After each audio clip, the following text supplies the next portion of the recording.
Hello miniature enthusiasts. Welcome back to my workbench. We're getting closer to finishing our full festive bedroom set. Today we're adding this lovely little piece, the miniature bedside table. This piece is a wonderful alternative to the more complex nightstand we built earlier.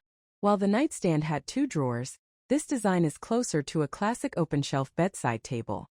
It has a single functional drawer for tiny storage and a beautiful open shelf underneath, giving it a lighter, more airy feel. Perfect for placing a miniature lamp or a tiny stack of books. It's a slightly simpler build, but still carries the beautiful festive design of the rest of the collection, with the deep green finish and the cozy winter village print. Since this table is smaller and simpler, it's a great piece for practicing your folding and gluing precision.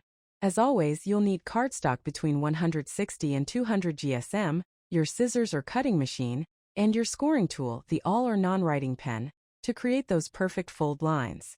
And of course, your quick-setting glue. The key to success here, as with all our paper furniture, is the fold.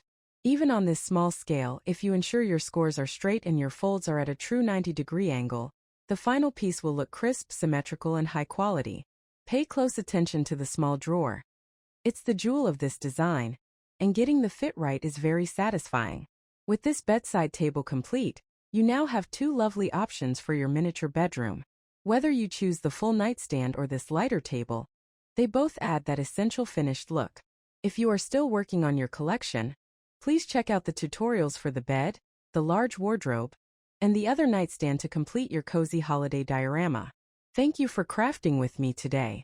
Don't forget to subscribe and like the video if you enjoyed this project. Happy crafting!